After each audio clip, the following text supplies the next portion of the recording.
Hi everyone, welcome to my channel. ತಮ್ಮೆಲ್ಲರಿಗೂ ನಮ್ಮ ಚಾನಲ್ಗೆ ಸ್ವಾಗತವನ್ನು ಕೋರುತ್ತಾ ಇವತ್ತಿನ ವಿಡಿಯೋದಲ್ಲಿ ವಿವಿಧ ಮೊರಾರ್ಜಿ ವಸತಿ ಶಾಲೆಗಳ ಪ್ರವೇಶ ಪರೀಕ್ಷೆ ಹಾಗೂ ಏಕಲವ್ಯ ಮಾದರಿ ವಸತಿ ಶಾಲೆಗಳ ಪ್ರವೇಶ ಪರೀಕ್ಷೆ ಆಗಿರಬಹುದು, ಅದರೊಂದಿಗೆ ಅಲ್ಪಸಂಖ್ಯಾತರ ಮೊರಾರ್ಜಿ ವಸತಿ ಶಾಲೆಗಳ ಪ್ರವೇಶ ಪರೀಕ್ಷೆಗೆ ಸಂಬಂಧಿಸಿದಂತೆ ಇಲ್ಲಿ 2026ನೇ ಸಾಲಿನ ಪ್ರವೇಶ ಪರೀಕ್ಷೆ ಇನ್ನೇನು ಕೆಲವೇ ದಿನಗಳಲ್ಲಿ ನಡೆಯುತ್ತದೆ.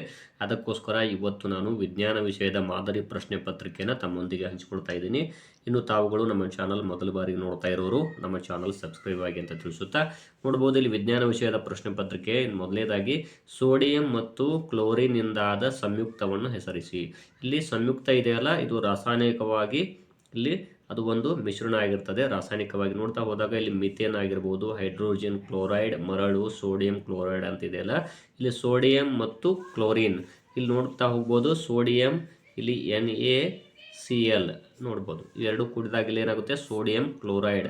ಇದು ಡಿ ಆಪ್ಷನ್ ಸರಿಯಾದ ಆನ್ಸರ್ ಆಗುತ್ತದೆ. ಕೆಳಗಿನ ಯಾವುದರಲ್ಲಿ ಚಲನಶಕ್ತಿ ಅಥವಾ ಪ್ರಚನ ಶಕ್ತಿ ಇರುವುದಿಲ್ಲ? ಹಾರುತ್ತಿರುವ ಹೆಲಿಕಾಪ್ಟರ್, ಮರದ ಕೊಂಬೆಯಿಂದ ಜೋತಾಡುತ್ತಿರುವ ಹಣ್ಣು, ಮೈದಾನದಲ್ಲಿ ಬಿದ್ದಿರುವ ಕಾಲ್ಚೆಂಡು, ಚಲಿಸುತ್ತಿರುವ ಇರುವೆ.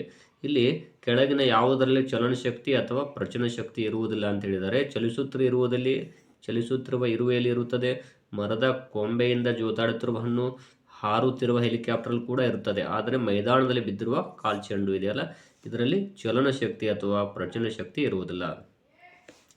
ನೆಕ್ಸ್ಟು ಸೂರ್ಯ, ಫೋಬೋಸ್, ಧ್ರುವತಾರೆ, ಭೂಮಿ ಇವುಗಳಲ್ಲಿ ಉಪಗ್ರಹ ಯಾವುದು ಅಂತ ಹೇಳಿದರೆ, ಇಲ್ಲಿ ಆಪ್ಷನ್ಸ್ಗಳು ಭೂಮಿ, ಧ್ರುವತಾರೆ, ಫೋಬೋಸ್, ಸೂರ್ಯ ಅಂತಿದೆ.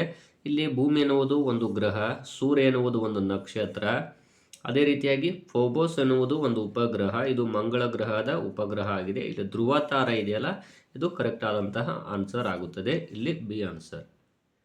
ದ್ಯುತಿ ಸಂಶ್ಲೇಷಣೆಯಲ್ಲಿ ಬಿಡುಗಡೆಯಾಗುವ ಅನಿಲ ಯಾವುದು? ಜಲಜನಕ, ಇಂಗಾಲ ಡೈಆಕ್ಸೈಡ್, ಆಮ್ಲಜನಕ, ಸಾರಜನಕ ಅಂತಿದೆ. ಇಲ್ಲಿ ದ್ಯುತಿ ಸಂಶ್ಲೇಷಣೆ ಕ್ರಿಯೆಯಲ್ಲಿ ಬಿಡುಗಡೆಯಾಗುವಂಥ ಅನಿಲ ಯಾವುದು ಅಂದರೆ ಆಕ್ಸಿಜನ್ ಅಥವಾ ಆಮ್ಲಜನಕ ಅಂತ ಕರಿತೀವಿ. ಇನ್ನು ನೆಕ್ಸ್ಟು ಈ ಚಿಹ್ನೆ ಯಾವ ಸಂಬಂಧವನ್ನು ಸೂಚಿಸುತ್ತದೆ? ನೋಡ್ಬೋದು, ಇದು ಹೆಂಡತಿ, ಇದು ಗಂಡ.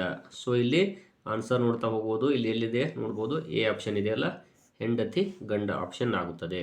ಒಂದು ವೇಳೆ ಈ ಚೌಕಾಕೃತಿ ಮೊದಲು ಬಂದು ಇದು ಆಮೇಲೆ ಬಂದಿದ್ದರೆ ಗಂಡ ಹೆಂಡತಿ ಆಗ್ತಾ ಇತ್ತು. ಸೊ ಇಲ್ಲಿ ಎ ಆನ್ಸರ್. ಇನ್ನು 66ನೇ ಪ್ರಶ್ನೆ, ಹಡಗುಗಳಲ್ಲಿ ಬಳಸುವ ಇಂಧನ ಪೆಟ್ರೋಲ್, ಬಂಕರ್ ಇಂಧನ, ಗ್ಯಾಸೋಲಿನ್, ಹೈಡ್ರೋಜನ್ ಅಂತಿದೆ. ಹಡಗುಗಳಲ್ಲಿ ಬಳಸುವ ಇಂಧನ ಯಾವುದು ಅಂದರೆ ಬಂಕರ್ ಇಂಧನವನ್ನು ಬಳಸ್ತಾರೆ. ಸೊ ಇಲ್ಲಿ ಬಿ ಆಪ್ಷನ್ ಆಗುತ್ತದೆ. ಇನ್ನು ಅಸ್ತಮ, ಶ್ವಾಸಕೋಶದ ಸೋಂಕುವಿನಂತಹ ರೋಗಗಳು ಉಂಟಾಗಲು ಕಾರಣ ಕಲುಷಿತ ನೀರು, ಕಲುಷಿತ ಗಾಳಿ, ಖನಿಜಗಳ ಕೊರತೆ, ಆಹಾರವಿಲ್ಲದಿರುವುದಂತಿದೆ. ಇಲ್ಲಿ ಆಪ್ಷನ್ ಯಾವುದಾಗುತ್ತೆ ಅಂದರೆ ಇಲ್ಲಿ ಕಲುಷಿತ ಗಾಳಿ ಆಗುತ್ತದೆ. ನೀರಿನಲ್ಲಿರುವ ಸೂಕ್ಷ್ಮಾಣುಜೀವಿಗಳನ್ನು ಕೊಲ್ಲುವ ಬಗೆ ಕುದಿಸುವುದು, ಸೋಸುವುದು, ಸಾಂದ್ರೀಕರಿಸುವುದು ಯಾವುದು ಅಲ್ಲಂತಿದೆ. ಇಲ್ಲಿ ಆನ್ಸರ್ ಯಾವುದು ಅಂದರೆ ಬಾಯ್ಲಿಂಗ್, ಕುದಿಸುವುದು ಆಗುತ್ತದೆ. ಸೊ ಇಲ್ಲಿ ಎ ಆಪ್ಷನ್. ದೇಹದ ಎಲ್ಲ ಅಂಗಗಳನ್ನು ಇಲ್ಲಿ ಹಿಡಿತದಲ್ಲಿ ಇಟ್ಟುಕೊಳ್ಳುವ ಅಂಗ ಕೈಗಳು, ಕಾಲುಗಳು, ಮೆದುಳು, ಕಣ್ಣುಗಳಂತಿದೆ. ಇಲ್ಲಿ ಆನ್ಸರ್ ಯಾವುದು ಅಂದರೆ ಮೆದುಳು ಆಗುತ್ತದೆ.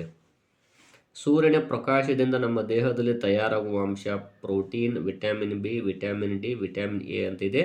ಇಲ್ಲಿ ಆನ್ಸರ್ ಯಾವುದು ಅಂದರೆ ವಿಟಮಿನ್ ಡಿ ಆಗುತ್ತದೆ. ಇನ್ನು ನೆಕ್ಸ್ಟ್ ಪ್ರಶ್ನೆ ನೋಡ್ಬೋದು. ಇಲ್ಲಿ ಈ ಕೆಳಗಿನ ಯಾವ ವಸ್ತುವು ಕಾಯಿಸಿದಾಗ ನೇರವಾಗಿ ಅನಿಲ ಸ್ಥಿತಿಗೆ ಮತ್ತು ಅನಿಲ ಸ್ಥಿತಿಯಿಂದ ನೇರವಾಗಿ ಘನ ಸ್ಥಿತಿಗೆ ಬದಲಾಗುತ್ತದೆ ಅಂತ ಹೇಳಿದ್ದಾರೆ. ಇಲ್ಲಿ ಮಂಜುಗಡ್ಡೆ, ಅಯೋಡಿನ್, ಕಬ್ಬಿಣ, ಚಾರ್ಕೋಲ್ ಅಂತ ಇದೆ. ಇಲ್ಲಿ ಆನ್ಸರ್ ಯಾವುದು ಅಂದರೆ ಅಯೋಡಿನ್ ಆಗುತ್ತದೆ. ಇನ್ನು ನೆಕ್ಸ್ಟು ಈ ಕೆಳಗಿನ ಚಿತ್ರದಲ್ಲಿ ಉಂಟಾಗುವ ಬದಲಾವಣೆ ಯಾವುದು ಅಂತ ಹೇಳಿದರೆ ಘನ, ದ್ರವ ನೋಡ್ಬೋದು. ಇಲ್ಲಿ ಆಪ್ಷನ್ಸ್ಗಳು ನೋಡ್ತಾ ಹೋದಾಗ ಸಾಂದ್ರೀಕರಣ, ಕರಗುವಿಕೆ, ಆವಿಯಾಗುವಿಕೆ ಮತ್ತು ಇಲ್ಲಿ ಕುದಿಸುವಿಕೆ ಅಂತಿದೆ. ಇಲ್ಲಿ ಆನ್ಸರ್ ಯಾವುದು ಅಂದರೆ ಆವಿಯಾಗುವಿಕೆ ಆಗುತ್ತದೆ. ಉಷ್ಣ ವಿದ್ಯುತ್ ಸ್ಥಾವರದಲ್ಲಿ ಬಳಸುವ ಇಂಧನ ಕಟ್ಟಿಗೆ, ಪೆಟ್ರೋಲ್, ಇದ್ದಿಲು, ಕಲ್ಲಿದ್ದಲು ಅಂತಿದೆ. ಇಲ್ಲಿ ಉಷ್ಣ ವಿದ್ಯುತ್ ಸ್ಥಾವರದಲ್ಲಿ ಥರ್ಮಲ್ ಪವರ್ ಅಲ್ಲಿ ಕಲ್ಲಿದ್ದಲನ್ನು ಬಳಸ್ತಾರೆ. ಸೊ ಇಲ್ಲಿ ಡಿ ಆಪ್ಷನ್ ಆಗುತ್ತದೆ. ಕೆಳಗಿನ ಯಾವ ಹೇಳಿಕೆಯು ತಪ್ಪಾಗಿದೆ? ವಿದ್ಯುತ್ ಕೋಶಗಳಲ್ಲಿ ಯಾಂತ್ರಿಕ ಕ್ರಿಯೆ ನಡೆದು ವಿದ್ಯುತ್ ಉಂಟಾಗುತ್ತದೆ. ಸೌರಶಕ್ತಿಯ ಸಹಾಯದಿಂದ ಬಿಸಿಲಿನಲ್ಲಿ ಹಪ್ಪಳ ಒಣಗುವುದು, ಗಾಳಿಯಿಂದ ವಿದ್ಯುತ್ ಉತ್ಪಾದಿಸಬಹುದು, ನೀರಿನಿಂದ ವಿದ್ಯುತ್ ಉತ್ಪಾದಿಸಬಹುದು. ಇಲ್ಲಿ ಸೌರಶಕ್ತಿ ಸಹಾಯದಿಂದ ಬಿಸಿಲಿನಲ್ಲಿ ಹಪ್ಪಳ ಒಣಗಿಸುವುದು ಸರಿ ಇದೆ. ಗಾಳಿಯಲ್ಲಿ ವಿದ್ಯುತ್ ಉತ್ಪಾದಿಸಬಹುದು, ನೀರಿನಿಂದ ವಿದ್ಯುತ್ ಉತ್ಪಾದಿಸಬಹುದು. ವಿದ್ಯುತ್ ಕೋಶಗಳಲ್ಲಿ ಯಾಂತ್ರಿಕ ಕ್ರಿಯೆ ನಡೆದು ವಿದ್ಯುತ್ ಉಂಟಾಗುತ್ತದೆ ಅಂತಿದ್ದಾರಲ್ಲ. ಸೊ ಇದು ಈ ಪ್ರಶ್ನೆಗೆ ಉತ್ತರ ಆಗಿದೆ. ಸೂರ್ಯನಿಂದ ಅತ್ಯಂತ ದೂರದಲ್ಲಿರುವ ಗ್ರಹ ಯಾವುದು? ಪ್ಲೂಟೋ, ಯುರೇನಸ್, ಬುಧ, ನೆಪ್ಚೂನ್. ಇಲ್ಲಿ ಪ್ಲೂಟೋ ಅನ್ನುವುದು ಒಂದು ಕ್ಷುದ್ರ ಗ್ರಹ ಆಗಿದೆ, ಸೊ ಹಾಗಾಗಿ ಇದು ಇಲ್ಲ. ಇಲ್ಲಿ ನೆಪ್ಚೂನ್ ಇದೆಯಲ್ಲ, ಇದು ಸರಿಯಾದ ಆನ್ಸರ್. ರೇಡಿಯೋವನ್ನು ಕಂಡುಹಿಡಿದವರು ಯಾರು? ಚಾರ್ಲ್ಸ್ ಬ್ಯಾಬೇಜ್, ಮಾರ್ಕೋನಿ, ಥಾಮಸ್ ಅಲ್ವಾ ಎಡಿಸನ್, ರೈಟ್ ಸಹೋದರರು. ಇಲ್ಲಿ ರೇಡಿಯೋವನ್ನು ಕಂಡುಹಿಡಿದವರು ಜಿ ಮಾರ್ಕೋನಿ ಅಂತಿದೆ, ಸೊ ಇಲ್ಲಿ ಬಿ ಆಪ್ಷನ್.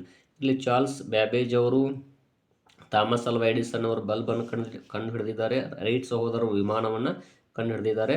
ಇನ್ನು ಇಲ್ಲಿ ನೋಡ್ಬೋದು ಚಾರ್ಲ್ಸ್ ಬ್ಯಾಬೇಜ್ ಅವರು ದೂರದರ್ಶನವನ್ನು ಕಂಡುಹಿಡಿದಿದ್ದಾರೆ. ನೆಕ್ಸ್ಟು, ವಸ್ತುಗಳನ್ನು ಭೂಮಿಯ ಕಡೆಗೆ ಎಳೆಯುವ ಬಲವನ್ನು ಏನೆನ್ನುತ್ತಾರೆ? ಘರ್ಷಣ ಬಲ, ಅಯಸ್ಕಾಂತೀಯ ಬಲ, ಗುರುತ್ವಾಕರ್ಷಣ ಬಲ, ಸ್ಥಿತಿಸ್ಥಾಪಕ ಬಲ ಅಂತಿದೆ. ಇಲ್ಲಿ ಸಿ ಆಪ್ಷನ್ ಆಗುತ್ತದೆ, ವಸ್ತುಗಳನ್ನು ಭೂಮಿಯ ಕಡೆಗೆ ಎಳೆಯುವಂಥ ಒಂದು ಬಲಕ್ಕೆ. ಇನ್ನು ಯಾವ ಬಂದರನ್ನು ಕರ್ನಾಟಕದ ಹೆಬ್ಬಾಗಿಲು ಅಂತ ಕರೀತಾರೆ? ಮಂಗಳೂರು, ಉಡುಪಿ, ಗೋವಾ, ಬೆಂಗಳೂರು ಅಂತಿದೆ. ಇಲ್ಲಿ ಕರ್ನಾಟಕದ ಹೆಬ್ಬಾಗಿಲು ಯಾವುದು ಅಂದರೆ ಮಂಗಳೂರು ಆಗಿದೆ.